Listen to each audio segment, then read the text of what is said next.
So here we are again, face to face with the devilishly theatrical Swedes who've built their empire on baroque blasphemy and power pop darkness. Skeletá is Ghost's latest offering, and I'll be right off the bat with you on this one. I have mixed feelings this time around. I like this one, I kinda do. I've even caught myself humming the album's hooks in the queue at Asda whilst doing my weekly shop, but I can't help feeling like, I don't know, something essential has been left out of the mix in the graveyard dust of their earlier years. Guys, girls and non-binary pals, my name is Ian, this is Rhyme Signatures, and we are once again opening the lid on the best new releases in prog rock and metal.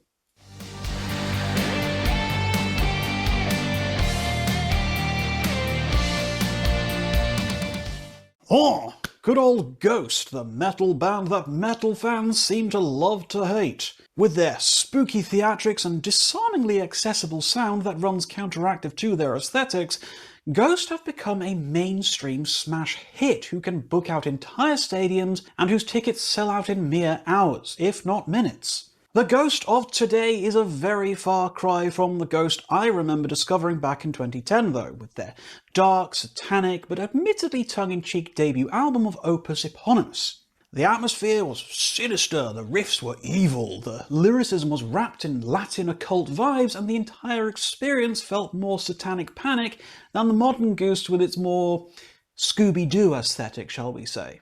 Ghost has grown with its audience though, fully embracing the elements that have made them so popular. 2018's Prequel saw the more youthful, more mainstream presentable Cardinal Copia take to the microphone, and the band tapped into a more accessible sound. Tracks like Rats, Dance Macabre, and Witch Image lent more into that kind of stadium rock sensibility. But it was 2022's Impera that saw this rising tide become the guiding light that would dictate the band's new mission statement. Now, I wasn't the biggest fan of Impera, I kinda gave it a bit of a middling review back in the day, and I stand by my thoughts and feelings on that album. I like old Ghost more. The stadium rock is fine, but it's not where I feel the band's strengths lie. So I approached Skeletá with a nervous trepidation.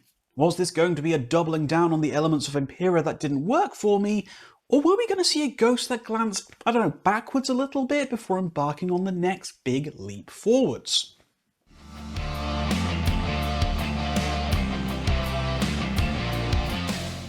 Okay, Skeletá doesn't hang around much. As soon as the atmospheric intro opening track Peacefields is done, Ghost are all in on their grand 1980s stadium rock band vision. The chorus here is enormous, feeling immediately comparable to Separate Ways Worlds Apart by Journey, and it lets you know immediately that the band are in many ways letting the wave of Impera's success carry them forwards. The lead single of the album, Satanized, is a fantastic old-school style banger that balances camp and menace with almost surgical precision. It's pure blasphemous theatre, guitars swing like church bells, and Papa Perpetua really establishes himself as the new face and sound of the band. It reminds me why I fell for the guys in the first place. Ghost are at their best when they're ridiculous and reverent, laughing in the face of sacred institutions while secretly building their own empire. Now, the production on Skeletá is slicker than Perpetua's new papal drip. One thing I can't deny between old Ghost and new Ghost is that the production values on this album are ridiculous. It's hard to think of any other rock or metal band out there that sounds as polished as these guys do right now. Every moment exudes a kind of sickly sweet plague sensor atmosphere. Every instrument pops, and the increased presence of keyboards throughout the album is a welcome addition to an already lush and densely layered sound. The latter parts of the album, especially the penultimate track of Umbra, deserve a particular mention. It's dreamy, velvety, and drenched in atmosphere, like a lost hymn drifting through ruined cathedral gardens. Of all of the choruses on the album, this is the one that stuck with me the most. The extended soloing of guitars and keyboards trading off against each other towards the end before the final chorus kicks in, and that explosive ending, really did make me smile like an idiot. I just kind of wish that gratuitous cowbell throughout it was, just turned down just a teensy tiny bit. It's a bit loud. And that final track of Excelsis, oh, what a fantastic, emotionally triumphant closer. This is Tobias Forge at his most vulnerable, with some incredibly moving and personal lyricism, allowing the record to close out on an introspective and impactful message, a far cry from the melodically driven, chorus-heavy, mainstream appeal of the majority of the album. You could easily argue that it's totally inconsistent, sure, but I for one hope we see more of this kind of artistically emotional Ghost in the future. Now, the album definitely plays well to its strengths, and where the album is good, it's incredibly good.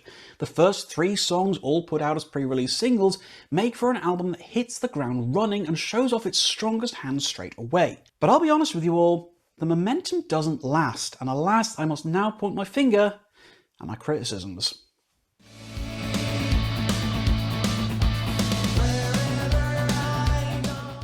So, yeah, it's after those first 3 songs where my mixed feelings start to creep in like incense smoke through a chapel door. I miss the mystery, I miss the danger. Early Ghost felt like a satanic sermon disguised as a pop concert. Tongue-in-cheek, sure, but also genuinely unsettling in places. On Skeletá, the band feels more like a tribute to themselves than the dark innovators they once were. Where's the eerie lo-fi interludes, the whispered Latin, the haunting analog warmth that made Opus Eponymous and Infestisumum feel like secret relics you shouldn't be listening to with the lights off? The heavy leaning on 1980s rock, taking inspiration from bands like Journey, Bon Jovi, Toto, REO Speedwagon, Twisted Sister, etc., is making Ghost feel less and less like themselves and more in a lot of ways like some sort of weird occult parody band.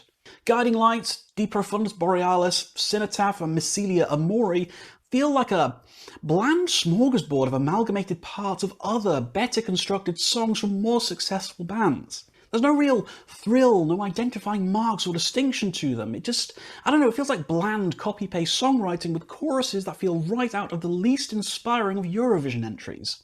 There's something, I don't know, quietly tragic about realising a band you once would have happily called dangerous now feels safe. There are times in the middle section of this album where I can't help but feeling like I've wandered into a theme park haunted house. It's fun and flashy, sure, but I feel it's missing the real chill down the spine that came from songs like From the Pinnacle to the Pit, Year Zero, or Satan Prayer. And I want to point a particularly judgmental finger at Missilia Amori. Now, look, I get it, Ghost aren't exactly new to this kind of crass lyricism. Mary on a Cross, with nearly 750 million streams on Spotify, sings about tickling someone internally. But something about hearing Tobias Forge singing about love rockets shot right between your eyes just, I don't know, it squicks me the wrong way.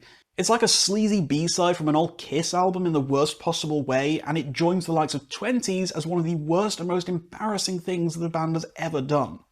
I don't know, perhaps I'm being unfair to Ghost, as I'm probably no longer the target audience, I don't know. I'm just a sad old bearded fart who longs for the creepy grandeur and crunchy guitars of the early days, despite knowing in my heart that the band is likely never returning to that sound. Still, I mean, I'm honestly glad that they're doing their own thing and making a roaring success of themselves, even if that thing now feels more like theatrical hard rock than a forbidden satanic ritual. End of the day, I know what I miss, and Skeletá, for all of its polish and campy fun, left me feeling haunted in kind of the wrong ways. There's still time for deliverance. So, what else can I possibly say about Ghost's Skeletá? Look, this is a slick, often very fun album, full of dazzling hooks, lush production, and moments of, I don't know, genuine brilliance at times. But it also feels like Ghost have now fully crossed the Rubicon from dangerous cult to well-oiled brand. The forbidden fruit they once dangled so temptingly has been sanitized, packaged, and now sold in convenient stadium-sized portions. I'm going to keep spinning tracks like Peacefields, Satanized, Umbra, and Excelsis, and I'll even be belting them out in the car with unholy fervour, but in the dark corners of my mind, I'll still be mourning the Ghost that once made me feel like I was listening to something truly unclean, truly special. Now, I recognise that what Ghost have done here is something remarkable, though, as I played the album in full to a room packed with my non-rock or metal-enjoying friends, and the majority of them said they actually rather enjoyed the album, as it kind of reminded a lot of them of the 1980s rock bands that they grew up being exposed to from their parents. So it's likely that I'm going to be a bit of an outlier here, and this one opinion is certainly not going to dissuade the band from their current trajectory. Recommendation is to, I don't know, stream this one. It's still a good time, just not a particularly exciting or unique one. Ghost are now very much a hook-driven band without the nuance or intrigue that made me love them in the very first instance. But it may very well be that what distracts me from this one is what draws you to it, and I sincerely hope that you have a great time with Skeletá. This is all, of course, guys, just my opinion, so if you loved this one, if you hated this one, please talk to me about your experiences with the album in the comments down below. Please do drop me a thumbs up if you liked the video, please do tell your friends about little old me, and please do throw a subscription to the channel if you've been enjoying my content so far. But until next time, guys, as always, keep your rhyme signatures pretty odd.